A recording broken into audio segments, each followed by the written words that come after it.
téléspectateurs, chers internautes, soyez les bienvenus à votre émission Parlons droits humains. Vous êtes nombreux à exprimer votre mécontentement sur cette question de cherté de la vie. Aujourd'hui, j'ai le plaisir de vous annoncer qu'on va aborder cette thématique.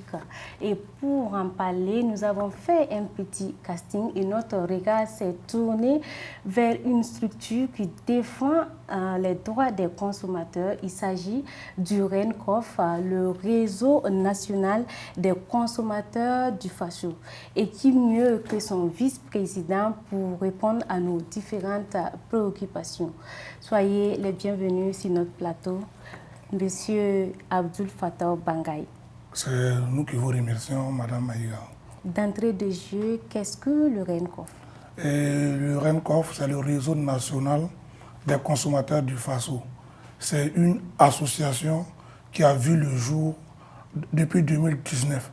Suite à un constat triste et écœurant, des consommateurs burkinabés grugés et torpillés et sans défense.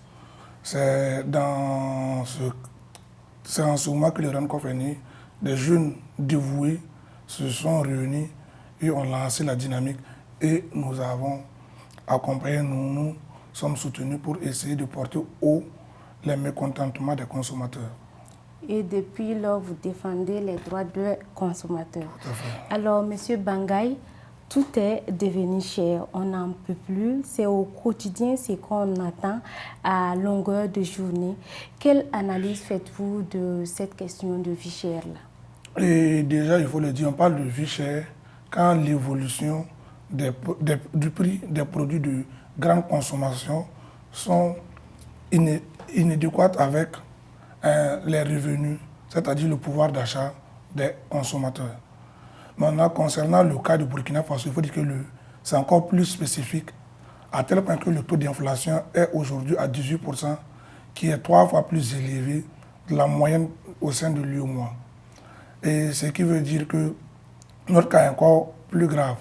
Quand nous partons, on doit voir que, selon les autorités et autres, et selon l'analyse des structures, c'est à la double crise que nous avons vécue au niveau mondial, c'est-à-dire la Covid et la crise que nous vivons actuellement, Ukraine-Russie. Mais au-delà de ça, maintenant, il y a une mauvaise gestion, on peut le dire, à l'interne. Ce qui rend en fait le taux plus élevé comparé aux autres États, si je peux me permettre de le dire, plus sérieux.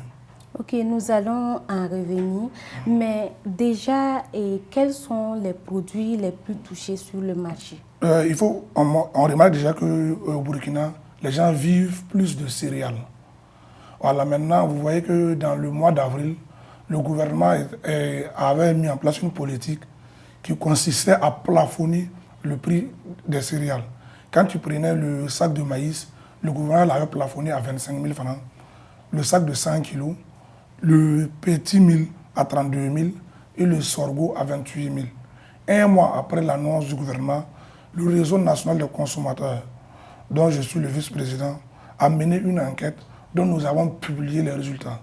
Nous avons vu que les prix donnés par le gouvernement, plafonnés par le gouvernement, n'est pas en phase avec la réalité sur le terrain. Alors, le sorgho, le prix du maïs qui était à 25 000 francs se retrouvait au bas prix à 28 000, 29 000. Le sorgho à 33 000, 34 000 et le petit mil à 40 et quelques mille francs. Et au-delà de ça aussi, les produits étaient un peu introuvables sur le marché. La rareté des produits se faisait sentir. Mais lors de nos enquêtes, ce qui est ressorti, c'est que le Burkina était en manque de céréales. Et les commerçants étaient obligés d'aller dans les pays frontaliers, c'est-à-dire le Togo et le Ghana, pour faire l'importation en fait, du maïs et du petit mil. Et ça rend encore les choses plus chères. Ok. Donc nous allons marquer une pause, Monsieur Bangaye, pour suivre un extrait. C'est un reportage réalisé par la Droit Libre TV, un reporter de la web télé Droit Libre TV, et qui aborde justement cette question de vie chère. Et les populations n'en peuvent plus. On suit juste l'extrait et on revient sur ce plateau.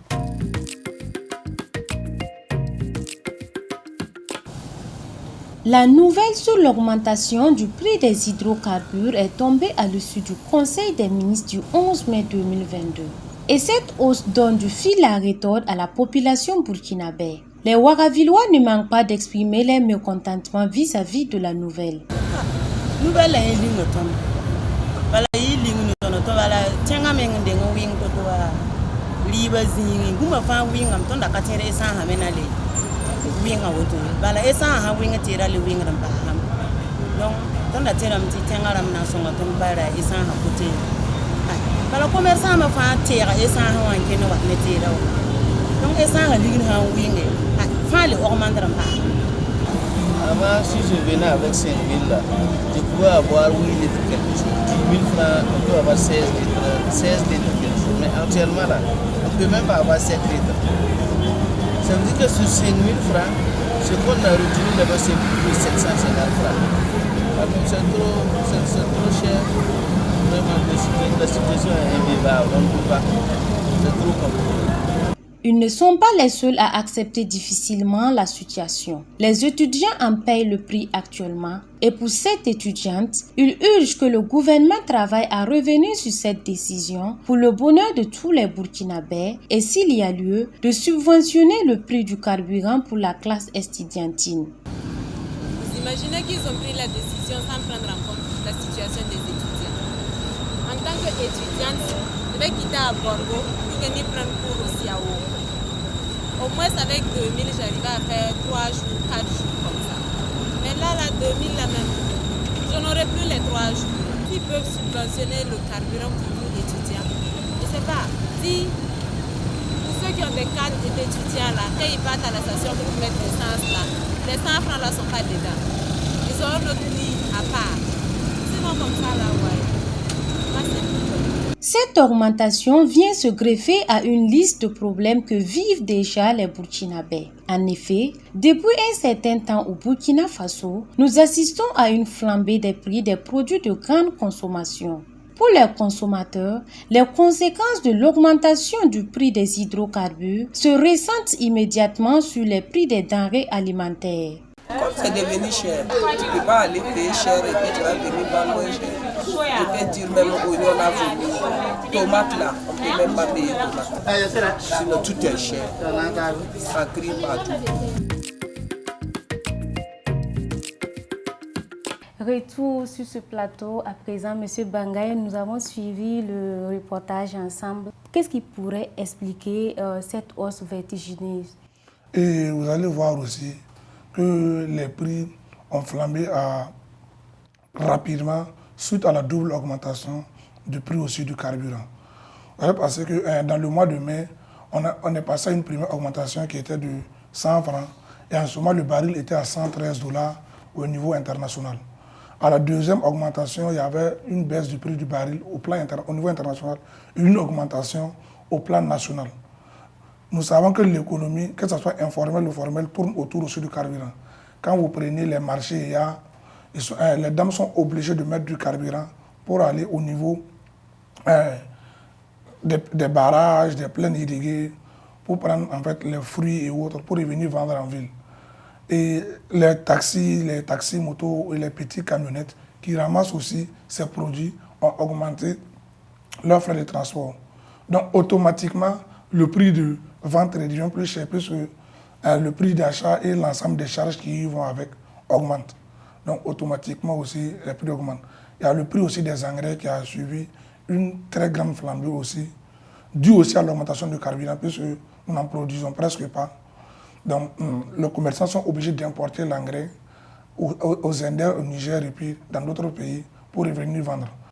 Effectivement, l'ancien pouvoir en place, notamment le ministère qui s'occupait de la question, avait justifié cela par le volet international et également la crise sécuritaire. Comment vous analysez les justifications que le gouvernement avait données pour justifier la flambée des produits? Et à son temps, nous n'avons pas marché le mou, nous l'avons décidé une démarche cavalière. Puisque au sein de la SONABI, il y a un système mis en place qu'on appelle le système de péréquation. C'est-à-dire que même quand le prix baisse à l'international, nos dirigeants ne baissent pas automatiquement le prix au plan national. Donc ils engagent encore plus de bénéfices. De sorte que quand le prix maintenant augmente, eux, ils n'augmentent pas les bénéfices engagés antérieurement, ils prennent pour combler le vide. Et dans nos études, et puis après nos rencontres avec les gouvernants, nous avons compris qu'au niveau du carburant, il y a un double, en fait. Le gouvernement joue un double jeu. Il y a un double bénéfice. À l'importation, le gouvernement gagne des bénéfices. Et encore dans la distribution, la SONABI gagne des bénéfices. Et l'ensemble des taxes qui y vont au niveau du carburant font 352 francs. Donc vous voyez que les taxes, c'est énorme. Il y a la TVA qui est 18%, il y a les taxes sur les hydrocarbures, et puis il y a les taxes douanières et autres, qui font 352 francs sur le prix du carburant. Donc nous disons que c'était de la mauvaise volonté, de la mauvaise foi. Bon, nous l'avons dit au gouvernement en son temps, que c'est une pilule que nous ne devons pas avaler, et nous ne devons pas avaler. Et nous avons mené assez d'activités dans ce sens pour jouer en fait sur la baisse. Bon, malheureusement ou heureusement, le gouvernement est tombé. C'est-à-dire que c'est un nouveau combat encore qui recommence. Par ricochet, le coût des transports a augmenté également de façon unilatérale. Comment vous avez conçu ce cafouillage-là? Net après l'augmentation des hydrocarbures à 100 francs, après à 25 francs, et le coût également des transports avait augmenté. Comment vous avez accueilli cette situation? C'est vrai que nous avons un État vraiment qui n'est pas soucieux. Mais il faut rappeler aussi que nous avons des opérateurs économiques aussi très très cupides. Dès qu'il y a une opportunité, il y a de l'exagération. Mais ils arrivent à faire tout cela parce que l'État aussi a failli. Voilà, l'État a failli, l'État n'arrive pas à réguler comme il se doit. Et ces opérateurs économiques-là profitent de la faillite de l'État pour nous faire subir en fait les conséquences de la double augmentation. Même quand vous voyez peut-être les taximètres qui disent qu'ils vont augmenter de 100 francs le prix du taxi. Ah, vous êtes sûr que ce soit à Ouagadougou ou à Bobo, 98% des taxis ne prennent pas du carburant. Ils utilisent le gaz. Or, pourtant, le prix du gaz n'a pas flambé. Les petites bouteilles que je suis, le prix des petites bouteilles n'a pas flambé. Mais ils utilisent l'augmentation du prix du carburant comme un motif. Vous voyez que c'est une mauvaise volonté aussi de la part de certains acteurs. Mais ce n'est pas eux les fautifs en réalité. Ça revient aussi aux dirigeants et aux gouvernants. Puis c'est à eux d'être rigides, doivent sanctionner quand il faut et comme il le faut. Mais quand ils laissent faire dans un état faible, forcément, les gens vont déborder. Les gens vont essayer de tirer la couverture vers soi. Donc, vous êtes d'avis avec la justification du Premier ministre, de l'ancien Premier ministre à l'époque, qui indexait les opérateurs économiques comme aussi responsables de cette situation? Non, je ne peux pas être d'accord parce que je vous l'ai dit que non. Quoi qu'il arrive, c'est l'État d'abord qui a failli. Et concernant aussi le carburant, c'est une mauvaise gestion à l'interne. Alors, nous apprenons aussi que non, l'État doit, les sociétés d'État, comme la SONABEL et autres, doit à la SONABI à des coûts de milliards. Or, pourtant, nous savons tous au Burkina que quand tu fais 3 mois, tu ne payes pas ta facture, on vient couper ton courant et autres. Comment se fait-il que pendant que les situations sont à jour, et ils n'arrivent pas à verser ce qu'ils doivent reverser à la SONABI? À son temps, nous avons demandé et exigé un audit sincère au sein de la SONABI, car nous savons aussi ce qui se passe en fait. Il y a une gestion mafieuse en fait au sein de ces boîtes-là, qui sert en fait d'officine en fait pour l'ensemble des régimes qui se suivent. Quelles sont alors les conséquences de l'inflation sur l'économie du Burkina? Les conséquences sont énormes. Le panier de la ménagère aujourd'hui est vide. Le panier de la ménagère est vide. Les gens, l'ensemble, quand tu prends les produits du premier concerne les céréales, quand tu prends le carburant, quand tu prends tout ce qui va dans ce sens, a augmenté. Pendant ce temps, les salaires, rien n'a augmenté. Donc les gens sont en train de s'appauvrir. Même quand vous voyez avec la récente, qu'on appelle ça, rentrée scolaire, vous avez vu qu'il y a eu une augmentation aussi des frais de scolarité, change justificatif de certains fondateurs véreux d'établissements. Or, pourtant, les parents n'ont pas su, les parents d'élèves, les fonctionnaires, si on veut bien le dire, et les travailleurs n'ont pas suivi une augmentation au niveau de leur salaire. Ça veut dire qu'ils n'arrivent plus à vivre. Alors, ils n'arrivent plus à vivre dans les ménages, ça ne va plus. Ok, Monsieur Bangaï, le Burkina Faso traverse une période vraiment difficile liée à la crise sécuritaire.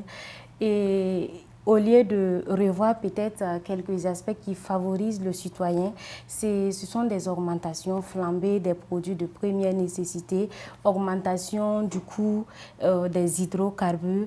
Est-ce que vous pensez que c'était le moment de parler d'augmentation en cette période où la situation au Burkina est fragile? L'augmentation est inexplicable, elle est intenable. Même quand nous voulons, même quand on utilise la crise sécuritaire pour justifier certaines augmentations, on voit qu'en fait, ils empirent la chose. Parce que quand on veut faire un diagnostic sincère, quand vous repartez chercher en fait les causes même de l'insécurité que nous vivons, du grand banditisme que nous vivons, nous allons voir aussi que c'est parce que c'est dû au délaissement en fait de certaines aussi régions. Des régions où même quand on voulait sanctionner un travailleur de l'État, on dit on l'a envoyé ici. Oui, que ces gens, ces localités n'étaient même plus considérées comme des localités en fait du pays. C'est parce que les gens étaient délaissés, ils n'arrivaient pas à profiter même c'est-à-dire les structures de base de l'État, c'est-à-dire la santé, l'éducation abandonnées. Quand les gens aussi n'arrivent pas à manger à leur faim, tout peut les traverser l'esprit. Si vous voyez qu'aujourd'hui, on tue les terroristes et ils arrivent toujours à recruter, c'est dû en fait à tout cela. Puis quand les gens n'arrivent pas à être autonomes, ils n'arrivent pas en fait à s'autosuffire, forcément, ça va développer le grand banditisme et tout ce qui est sur le terrorisme et autres. Donc, utiliser le terrorisme pour augmenter le coût de la vie ou à justifier, c'est empirer en fait ce qu'on pense résoudre. Monsieur Bangaï, nous allons marquer une pause parce que nous avons permis aux internautes de participer également à cette émission en laissant des questions sur nos différentes plateformes, notamment sur la page Droit Libre TV. Je m'en vais tout de suite lire la question. Également, je vais lire les commentaires et vous permettre aussi de réagir sur les réactions de ces internautes.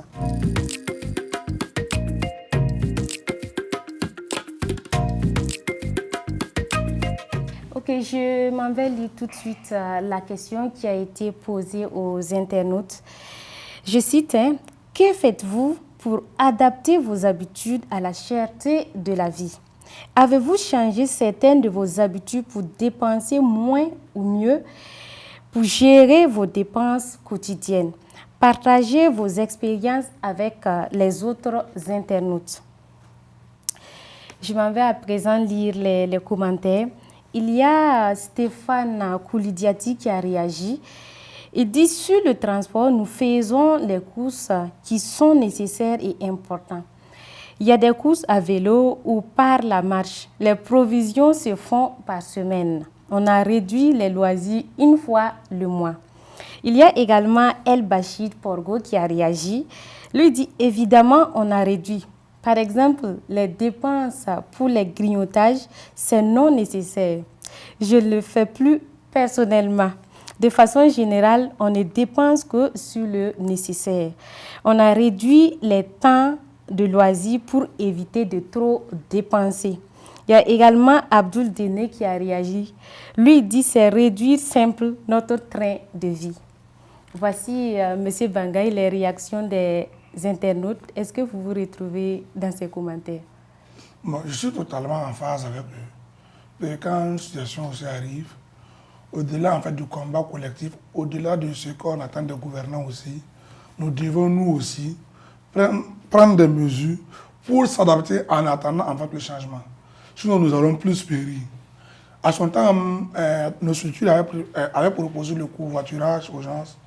Si tu sais peut-être que tu pars au centre-ville, ou dans ton bureau, vous êtes 3 à 4 à venir en voiture, ou vous êtes dans le même quartier, pourquoi ne pas partir avec un seul véhicule tous les 4 et revenir ensemble? Ça allait diminuer les dépenses des uns et des autres un temps soit peu. En tout cas, c'est évident, quand la situation arrive, il faut fortement changer les habitudes. Alors, tout en aussi en se battant aussi pour ces droits élémentaires. Monsieur Bangaï, de façon pratique, si un citoyen lambda constate une augmentation de produits et qu'il veut par exemple rentrer en contact avec le RENFOP, quelle est la procédure à suivre? Ok, merci pour cette question très très pertinente. Il faut le dire déjà, d'ores et déjà que nous avons été la cause de la fermeture de plusieurs magasins.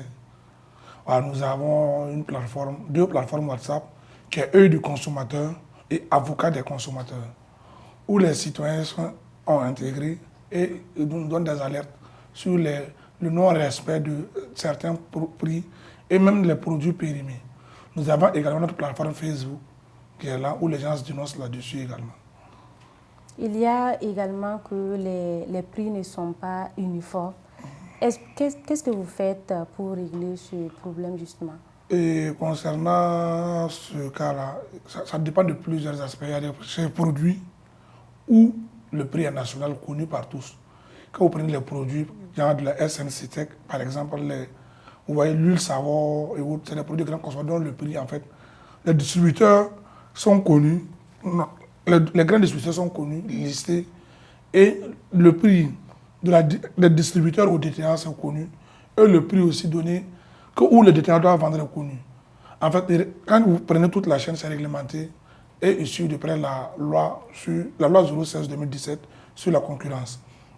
Donc, facilement, sur ce type de produits-là, vous pouvez poursuivre et avoir gain de cause.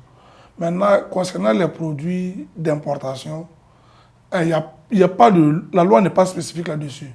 Mais ce qui se dit, c'est qu'en fait, le prix de vente de la marchandise, le commerçant n'a pas fait un bénéfice qui va à plus de 12%. Donc souvent, vous voyez que le prix aussi a augmenté. Vous alertez même le service de contrôle du ministère, mais ils arrivent, ils ne peuvent pas sanctionner le commerçant. Parce que le prix aussi, son prix d'achat également a augmenté. Donc, et quand les charges aussi, même l'inflation que nous avons vécue, l'augmentation du prix du carburant, quand ces charges aussi augmentent, le prix du transport, automatiquement, on lui demande juste d'être dans la fourchette de son bénéfice. En son temps, à l'époque, le gouvernement avait trouvé comme solution les boutiques témoins. Et où en est-on avec ces boutiques témoins, comme vous êtes dans le domaine? Nous avons tous suivi cette communication en grand pont. Mais quand vous demandez à l'ensemble des citoyens où se trouvent les boutiques témoins, personne n'en voit. Elle existe plus de nom que dans le fond. Ce qui fait que les gens n'arrivent pas à suivre réellement et à voir réellement les prix dans les boutiques témoins. Elle n'est pas en fait à proximité des consommateurs. Est-ce que vous pouvez même nous expliquer davantage en quoi consistent même ces boutiques témoins? Ces boutiques témoins, en fait, ce sont des boutiques, c'est des magasins en fait, que le gouvernement dispose au niveau peut-être des mairies et autres, de ces représentations dans les communes et autres, avec en fait les différents prix en fait des produits de grande consommation. Ils sont généralement livrés peut-être par la Sonagès qui revend même peut-être ces produits. Donc ça veut dire que même quand un boutiquier te donne un prix qui n'est pas ça, quand tu arrives là, tu veux payer en réalité au prix normal, où tu as l'information en fait sur le prix réel. Malheureusement, en fait, quand maintenant tu regardes, ces boutiques n'existent presque pas. Sinon, sa mise en application allait contribuer d'une manière à une autre à empêcher en fait cette spirale que nous vivons. Vous, en tant que défenseur des droits des consommateurs, quelles sont vos attentes vis-à-vis de ce nouveau gouvernement? Nous attendons réellement des mesures très fortes. Vous voyez que nous sommes actuellement à la période des récoltes. C'est le moment d'organiser réellement ce secteur, le secteur des céréales. C'est le moment de plafonner les prix. C'est le moment aussi de penser à la campagne agricole prochaine, tout en voyant dans quelle mesure subventionner les engrais autres pour mieux préparer la campagne agricole prochaine, plafonner les prix des céréales et contrôler en fait ce plafonnement-là. Voilà. On voit que le RENCOF attend beaucoup de ce nouveau gouvernement-là. À chaque travail, il y a des difficultés. Est-ce que vous rencontrez des difficultés qui nuisent souvent à l'exercice de votre tâche? Oui, ça arrive, c'est fréquent. Même les intimidations, ça ne manque pas.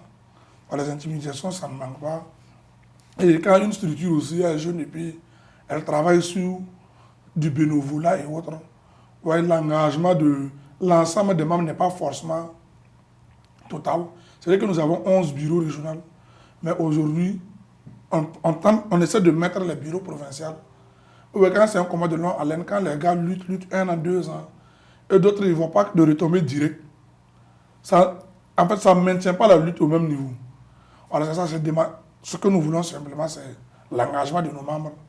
Voilà, c'est un travail de bénévolat, de sincérité et Et Monsieur Bangay, nous sommes pratiquement à la fin de cette émission. Votre mot de la fin avant de conclure. Je remercie la 3 Libre TV et l'ensemble des téléspectateurs qui nous suivent. Alors, je vous remercie une fois de plus. Okay. Merci à vous d'être passé sur notre plateau. Ouais. Mesdames et messieurs, chers internautes, c'est la fin de cette émission. Vous pouvez toujours poursuivre le débat à travers nos différentes plateformes, nos différentes pages. Vous pouvez laisser des commentaires, liker, partager et vous pouvez réagir à travers l'adresse qui s'affiche sur votre écran. Merci de l'avoir suivi et à très prochainement pour une nouvelle émission.